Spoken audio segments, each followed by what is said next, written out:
couple of things I got rid of were definitely there's certain bits with the phrase in the military, which is sort of, don't try and break the system will break you. Or it's, it's been done this way for years, therefore let's just repeat it. So sometimes if you challenge the system, that could go against you, as opposed to in business, you want to challenge everything because that's how you evolve and get better. But obviously then there's that other angle of it where the military knows what works and therefore is good at training and repeating it. So the training aspect we brought into the business, so we're very key, and training with Heat is fundamental as well. Can't expect people to do a good job if they've not been trained to a decent level.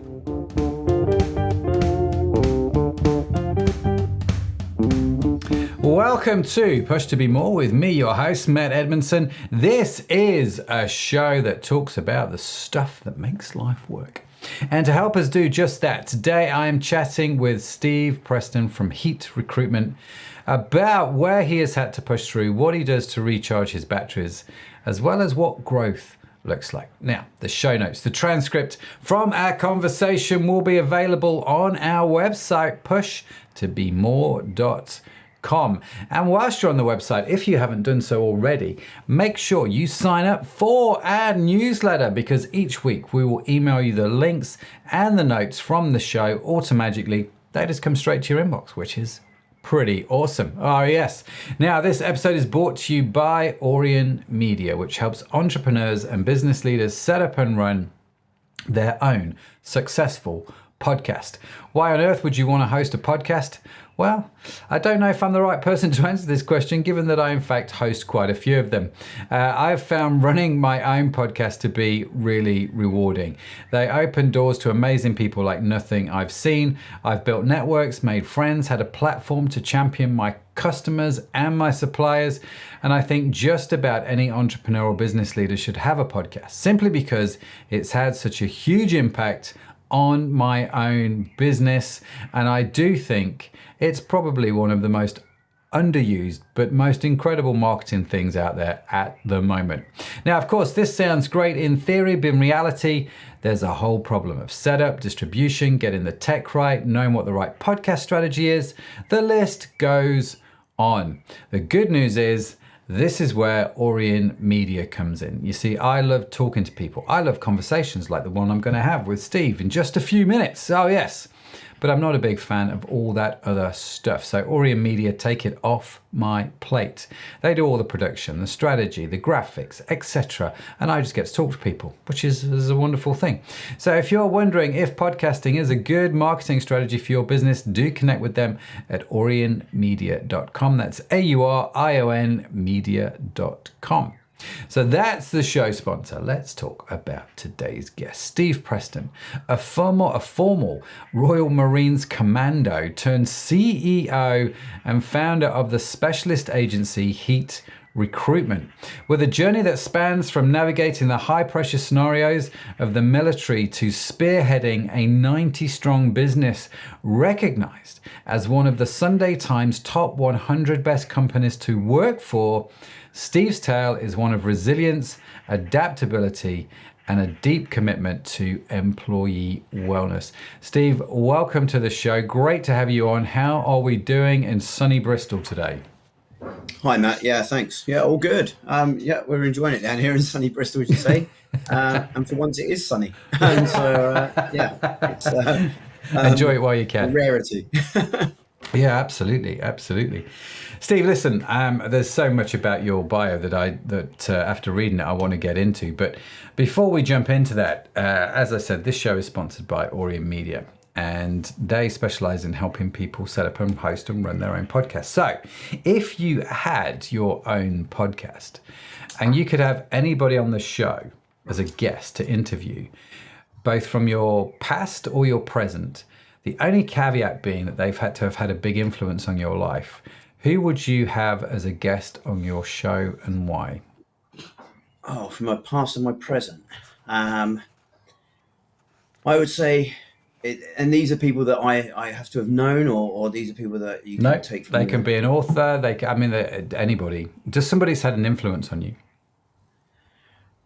I would say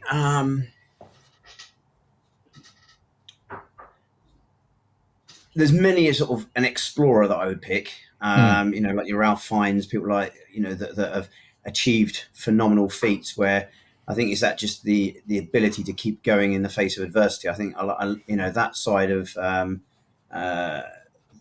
sort of the grit and determination that's needed in order to climb, say, Everest, or to go on a polar sort of expedition is phenomenal.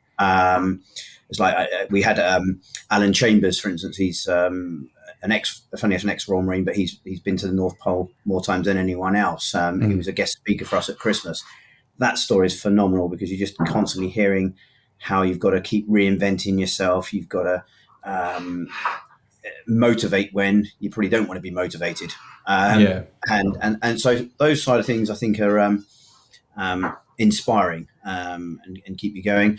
Equally from the business world, there's many a successful business person that you look at and you enjoy the story and the journey they've been on, from sort of the Sir Richard Bransons, which obviously we all know and know the stories there, but equally sort of some lesser sort of well-known business people. I like to hear the stories of where they've come from and how they've sometimes even just by default find themselves in a successful position.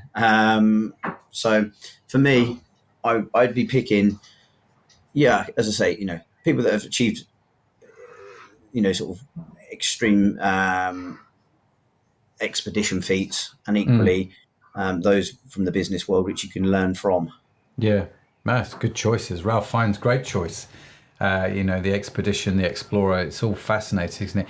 But I imagine, we read in the bio there that you're an ex-Royal Marine Commando. So I imagine you've been to a far few places yourself and had to push through on a fair few things. I think, that's part and parcel of obviously the world of being a Royal Marine, is that you've got to, they don't tend to get sent to nice places, put it that way. So you've always got to push through, and you've got to, there's always that sort of smile in the face of adversity as such. And when you're wet, cold, and it's miserable, you've got to find your inner strength. And that is part of the commando spirit. So it's something that I think you probably have it within you, and then the Royal Marines find it for you. Yeah, and expand upon it and develop you further. Yeah, that's a really interesting point. And a part of me wants to ask the question why you joined the Royal Marines, but the other part, just to pick up on what you've just said there, you've probably got it within you.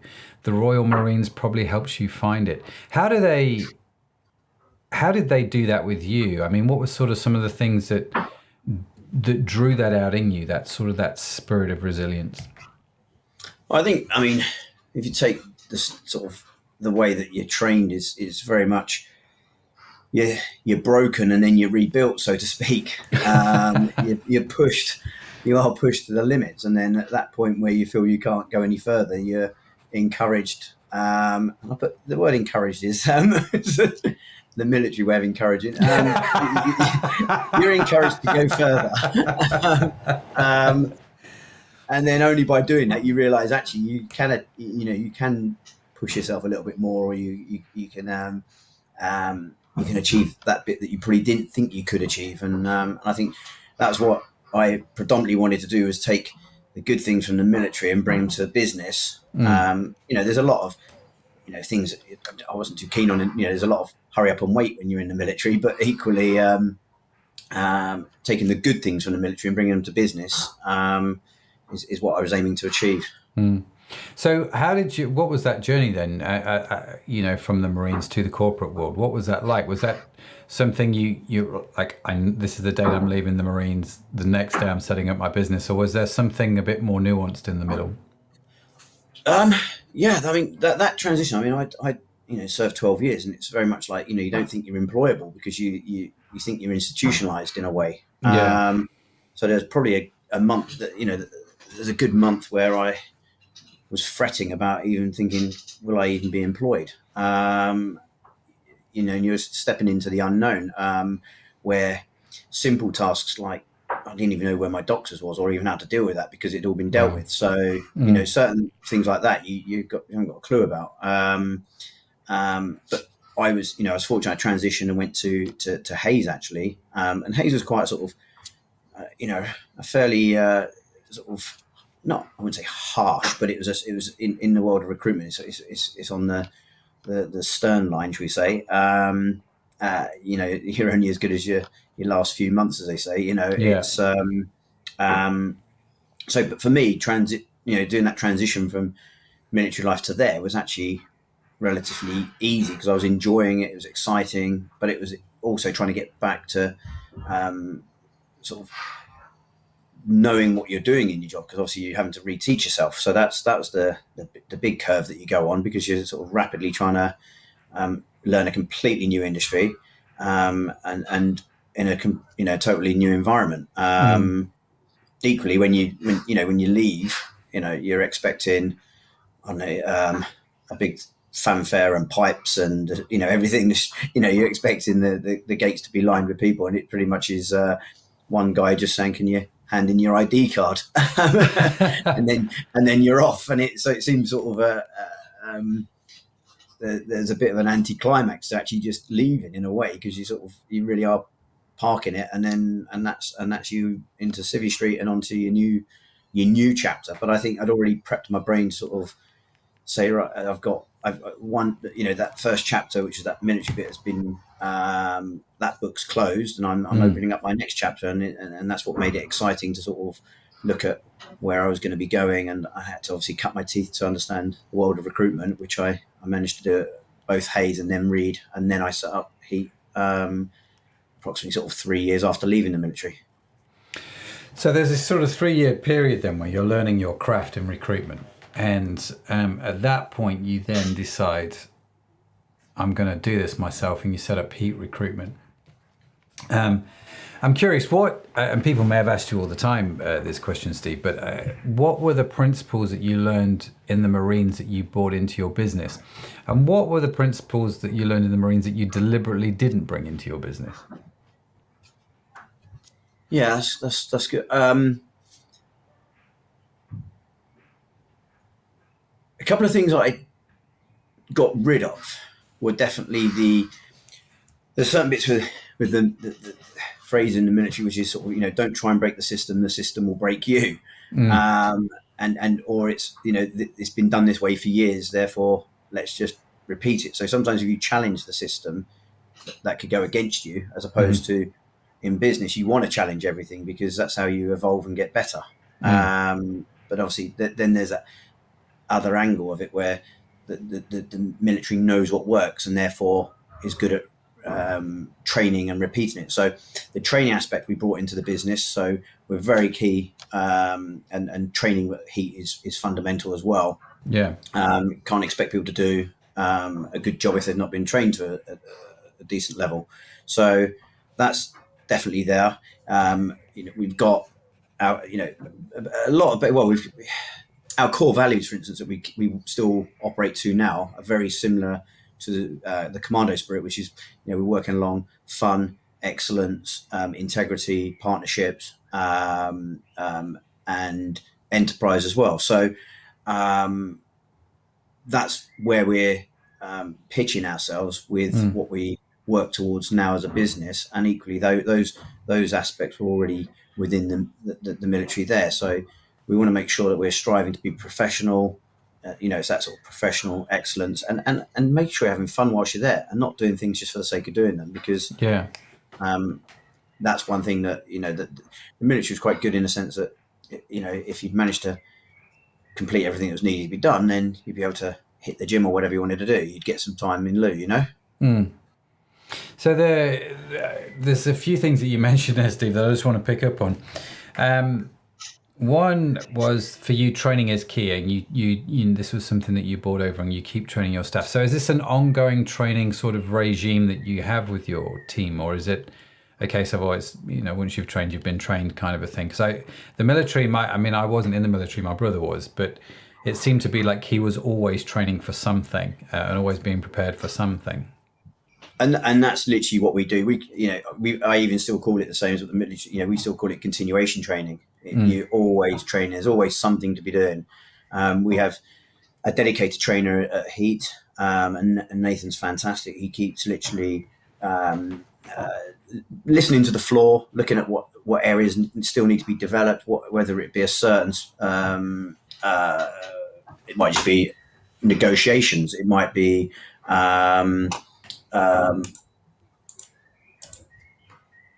A certain area that one individual wants, or it might be a collective. So there'll be lunch and learns, for instance. That's a key thing that happens sort of generally on it can be a weekly or even a monthly basis, and generally ongoing training. We've trained people up from the beginning, where they've just come to the industry fresh, and equally we've got people that are experienced that have come to us, but we then push training that ensures that people operate in the Heat way, so that we can't then turn around and say somebody didn't know what they were doing because they've had that training.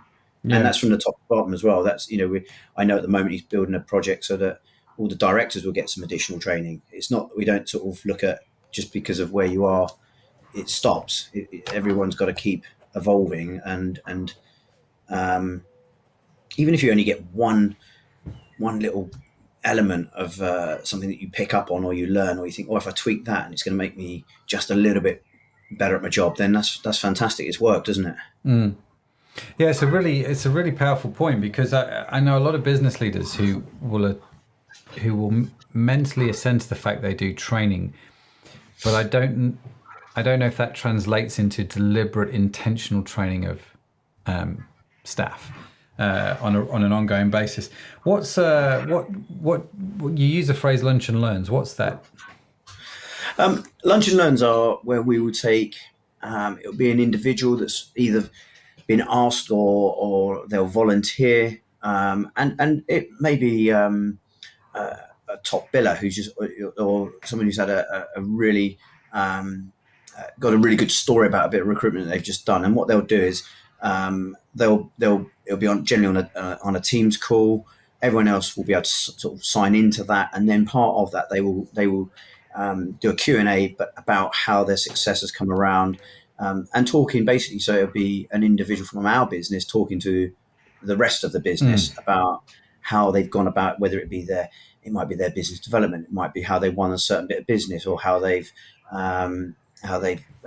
found their success, or equally how they've evolved from being a trainee consultant to a principal consultant. So it's a way for us to learn from the people that we have within our business, so that we've got the success stories being told as well, and equally people can learn from somebody who's actually recently done that, so that they can see, oh, hang on, I've just joined the business and I can see that X individual's just gone and done this. Well, if I do that, it's there for me to achieve as well.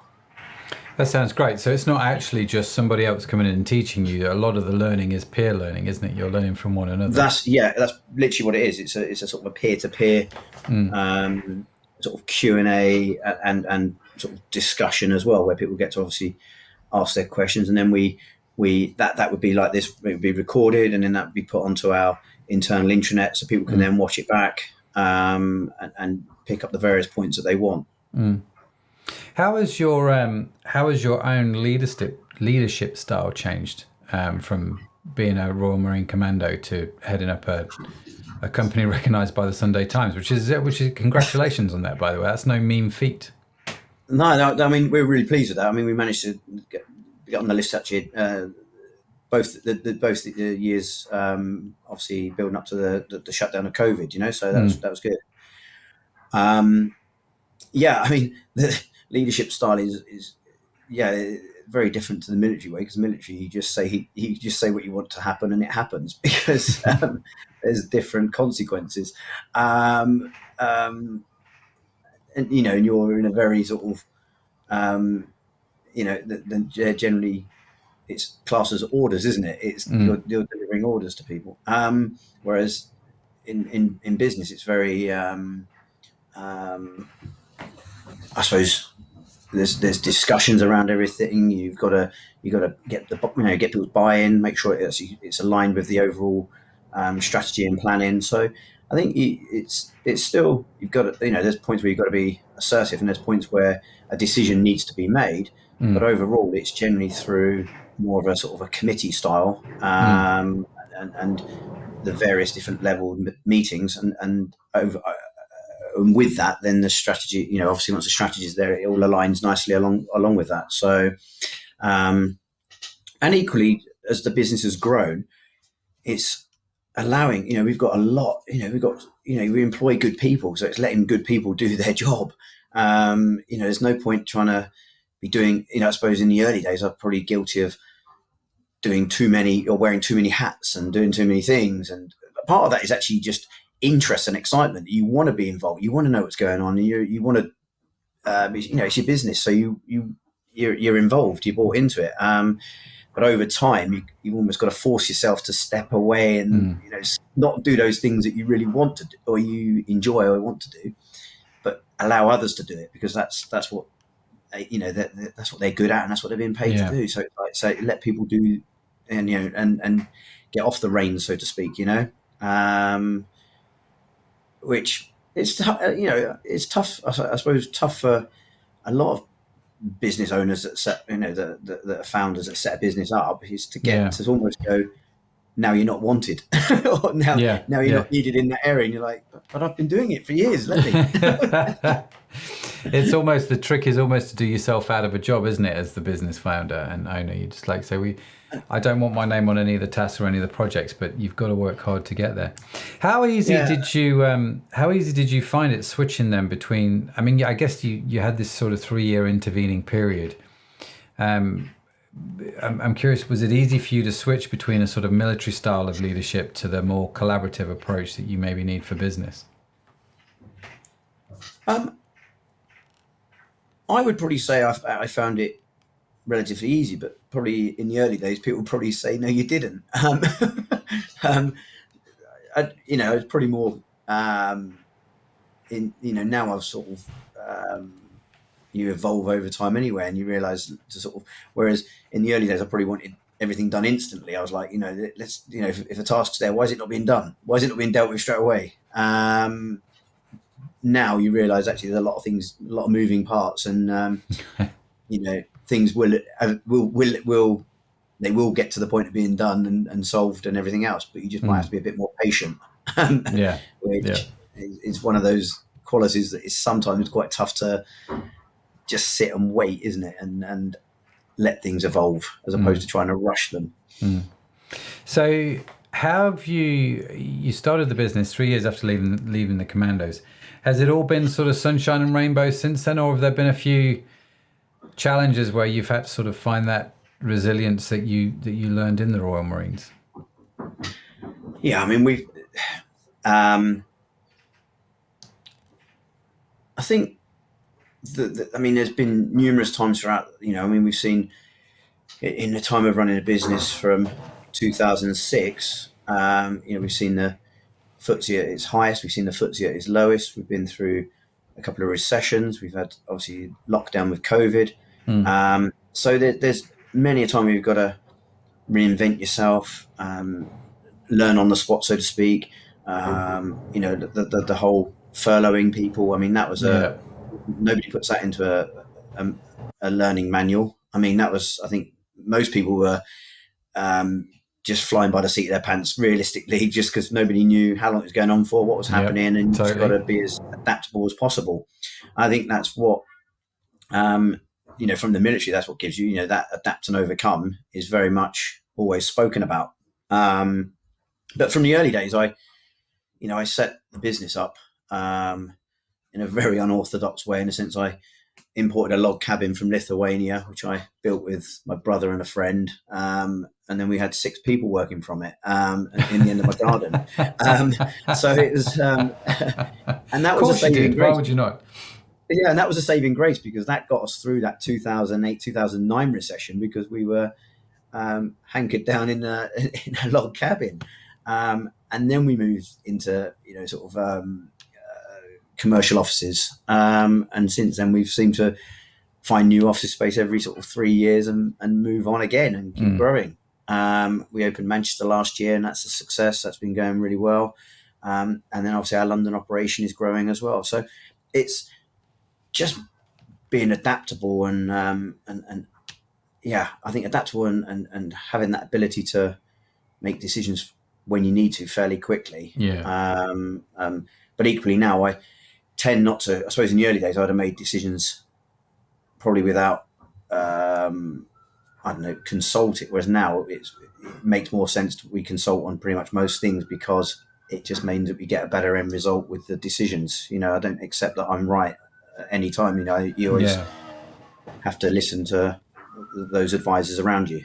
Yeah. Yeah. No, fair enough. Fair enough. So what if, I mean, is the log cabin still there? I was curious. No, the log cabins at the I moved out of that house probably 10 years ago, so Okay. I guess it's still there. Yeah, we had to relocate the office before I could even move house. I didn't feel I could sell the house with a business. Yeah. That'd be an interesting mortgage deed, that's for sure. Yeah. So what? How did you guys deal with COVID? Because I imagine recruitment and COVID weren't necessarily a match made in heaven, were they? Or were they? Did you do really well under COVID? We so when COVID came around, we just signed literally a month before COVID and the actual. I think it was the end of March, wasn't it, when lockdown actually came in? Yeah. End of March, start of April. We literally just signed a lease on a new floor space, 7,000 square feet, accommodating about 110 staff. And then literally the brakes came on, didn't they? And it was just, what do we do here? So we took a sort of a chill out, should we say, a condor moment, as we call it. We just sit back and just actually just try and gather your thoughts. At which point, we put everybody onto furlough. There were a couple of people that didn't qualify, and then they did qualify because I think the rules changed. But basically, everybody went to furlough. Yeah. And it was really was self-preservation, really, wasn't it? It was just trying to make sure that we saved as many people's jobs as possible, and that we weren't going to lose anyone. We did a bit of restructuring, which was actually good because it allowed us to look at the business a bit and look at what we did and didn't need. So we were able to do a bit of restructuring, gather our thoughts on that, which is where the success came, because when we came out, then we brought people back fairly soon. I think around about the October time, we brought people back in different waves of experience levels so that we knew people could start to generate business and hit the ground running because of their experience levels, as we brought sort of the more junior people back into the business. And then by the end of the year, we had everyone back in the business. We were able to build a new plan, a new model around it, which is now really working for us as a business, and we're seeing much better business being done, much greater success. So it was a definite. Gosh, to say hiccup is a wrong word, but it was a definite, speed bump to us as a business. But actually, there were some positives that came out of it. That the strategy we have now is completely different to the strategy we had going into lockdown and COVID. Would those strategies have evolved, do you think, if there hadn't have been COVID? As in, if you're in a better place now. So it took COVID to get it. Yeah, 100%. I think it's that sort of element of that sort of, I don't know, a silver lining within a bad situation was actually that it allowed us to take stock, look at ourselves, and make some sort of harsh and strong decisions, which I don't believe we would have done had COVID not happened, because we would have carried on doing what we were doing, if that makes sense. You carried on operating as we were. We were just in the stage of bringing in, say, work from home, and we were saying, senior consultants and above can do 2 or 3 days from home, and that's what we were bringing in. Well, within about a month of that decision and us trialing it, we were going out buying 70 laptops to ensure that everyone could work from home. So it completely threw that out the window. Equally, we've been trying to get clients for years to use like what we are now, different means, whether it be Teams or FaceTime, whatever, for those initial interviews to find out if the person's, rather than somebody taking a whole day off to go to an interview that's probably 40 minutes to an hour. Now people can do it either from their smartphone or whatever. So that really did move the world of recruitment on a lot quicker than what it was at that time moving at. Whereas we, as an industry, we were trying to get video conferencing to the forefront, but people were generally sort of like, oh, I'm not an actor, they don't want to be on TV or that sort of, not be on screen. Whereas now we're all so comfortable with it. We're all we've all become so used to it, haven't we? Yeah, completely. And I think part of that was, that was the way that we communicated through lockdown with people. It forced the hand there. So that I think is a real positive, that people have got used to using technology now in a way that not only just for sort of for business meetings, for socials, but equally for interviewing as well. Yeah, that's really powerful. How has the world of recruitment changed in a sort of a post-COVID world where people expect to work remotely a lot more these days? Yeah, I think there was the whole people want to work remotely, but now there's a sort of, I think we're definitely seeing more of the hybrid where people are in the office 2 or 3 days a week. I don't think anyone truly wants to be 100% remote. I mean, we do have people in our business that are 100% remote, but then what we do is we have what we call heat days. So every quarter we get everybody together, and we'll do something. We'll do an event, whether it be lunches or going for races or something. We'll do something where we get together just for keeping the culture. And I think that's a key thing, is making sure that you don't lose your culture through people being remote all the time and not knowing each other or socializing. And we are, I believe, obviously humans, we live in towns, we live in cities, we are social beings, aren't we? That's otherwise why would we go to, events with each other in the weekends or whatever, and we're seeing that evolving into, that it doesn't seem to be 100% one or the other. It's like people don't seem to be in the office all week, but equally, and I think because of that, we're seeing, I think, a better balance for people. Well-being. People don't have to take a day off to go to the doctors or take a day off to get a car MOT'd, or all the things that people would inherently take a day off to do. You can do within your flexi or within that sort of work from home scenario.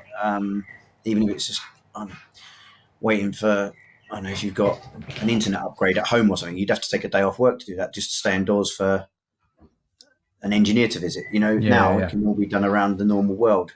So I think that there's good in it in the way that I think it has evolved for people to be able to manage their lives a bit better. Yeah, I couldn't agree more. It's an and you use this phrase, a better balance, and I feel like we it seems to be that the pendulums, obviously with lockdown, swung from one extreme, didn't it, where everyone was in the office 60 hours a week, all the way to no one's in the office at all. The pendulum sort of seems to be sitting back in the middle now, where we've got this sort of mix of work. And people used to be bothered about, I mean, I was never bothered about, someone's late for 2 minutes or 5 minutes. In the big scheme of things, that's a really small thing. Mm-hmm. And now we don't even bother about assessing it. It's no point, because it's literally, people are taking control of themselves, and they'll do a professional job. So if somebody starts at 9, who cares? If they start at 10, who cares? But equally, people are putting the hours in around what suits them to get the end results. So in a way, the management style has gone a little bit different to where before COVID, we were very much about, when we were all in the office, it was all about well-being and how people are and that side of things. Whereas part of the management and not so much driven about the results. Whereas now, one of the things is part of the management tool now is about the results, because that's one of the aspects that you can actually track. Whereas you can't track so much of the other stuff nowadays. Yeah, exactly. No, totally. It's we seem to have got to this place, don't we, where we're like, this is what I need you to do. That's what you'll be judged on. However you get that done, that's more down to your personal autonomy rather than me telling you what to do now. 100%. Yeah. It seems to be a really interesting way of working. What do you? I mean, you've got this business, Steve, where you have received quite a good accolade from the Times. What is it that you do that the Times saw that thought, actually, this is why we're going to give you the award? What were some of the things that made you a bit of a standout business? Part of the success from it was culture. The culture was strong. They always look at how the culture is, and equally the well-being from it. The way that we have different lunch gatherings where people, they'll pick a theme and people gather with their different contributions for say a Mexican theme or whatever. Equally, there'll be different bits where we have the Heat gyms and people can use the gym. We've got a lot of stuff just going on around making sure that it's not just work rather than actually making sure that there's that fun aspect within the business, which is what I don't want to come to work myself for 40 to 60 hours a week and not have fun. You want to make sure it's enjoyable, and that's part of what we were trying to bring across to the Sunday Times. You've got to have a success with the business. You've got to be providing a good end client service, which is what we're always about, looking at whether it be how we're managing our candidates or how we're managing our clients. It's got to be literally first class. It's a competitive world, so you've got to make sure that you're running your A game all the time. And it was basically having to put that across, and that was noticed and that shone through. So that was how the awards came about, and it's a great award, and we're really pleased with it, really chuffed with it. And it's when you're up against some, it's when you see the companies you're up against and you realize how good they are as well, and then you realize this is actually something to be proud of. Yeah, no, totally. I'm really. Did it make a difference to your business once you won the award? I suppose it gives you a certain kind of credibility, but did it with your customers? But did it help with recruitment for your own business, for team retention?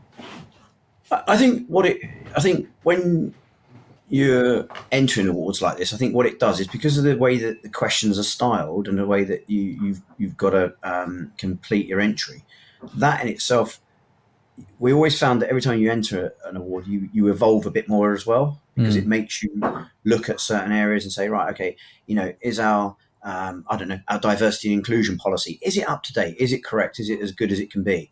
And then you look at other areas and think, okay, what else can we look at? What can we do that's going to enhance us even more? So I find the process is good in itself, because it's making you assess yourself. And then I think with the awards, I don't know if it solely attracts people, but I think it could be a difference between if somebody's got a choice of two companies and they're looking at one that's got Sunday, that's won, 2 Sunday Times awards, as opposed to one that hasn't. I think then that could potentially sway it there, and someone say, actually, do you know what? These guys must have done something good to get this in the first place. Yeah, I mean, the credibility it gives you is quite extraordinary, isn't it? It's yeah, I mean, well, like I say, again, congratulations. Steve, let me ask you, what do you do to sort of recharge your batteries? You've got this company, you're winning awards, things are going, they're motoring. You've got a few hiccups along the way, but how do you stay motivated? How do you recharge your batteries? I'm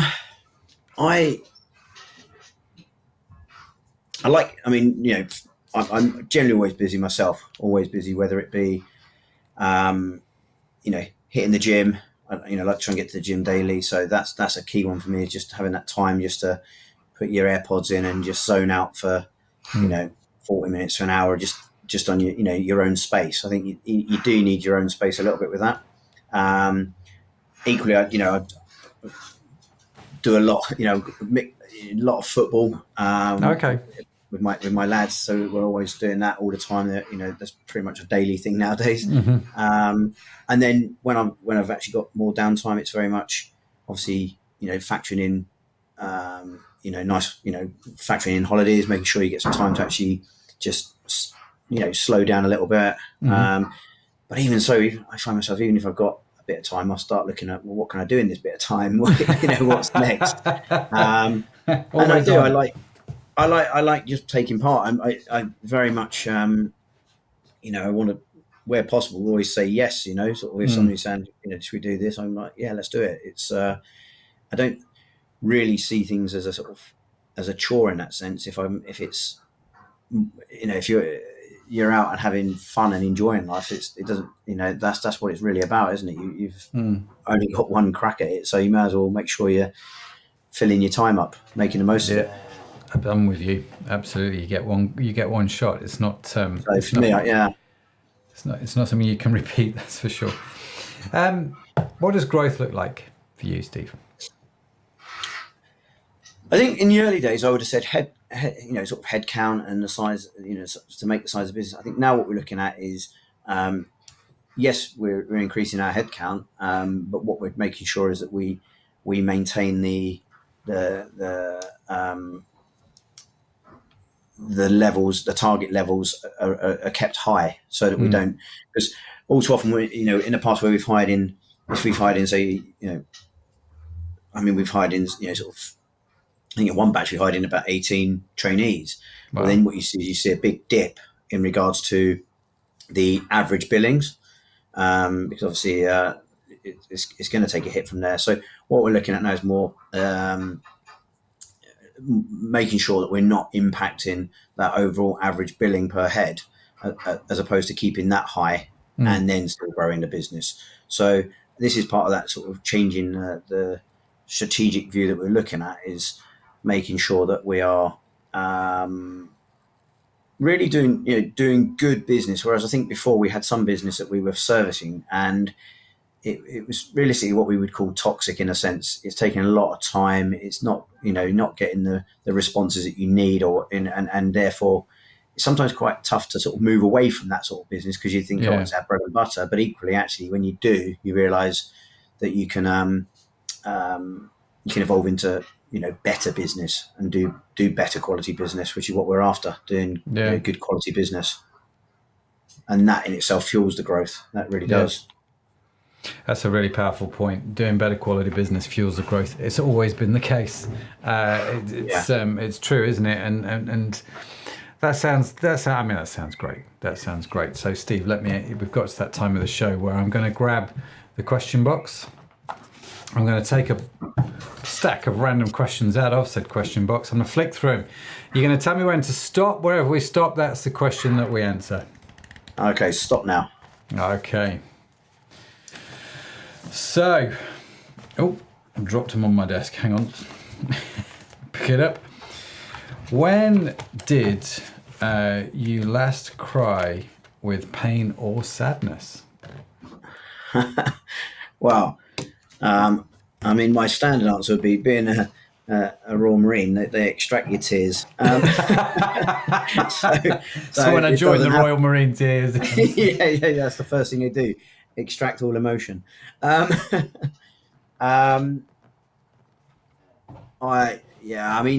obvious things are, I lost a few, losing a few people in your life. That's a key one, isn't it? In the sense of, so that would have been 2019. That was a very bad year for me. Lost three close people there. So that would be a time that I'd take as a bad year.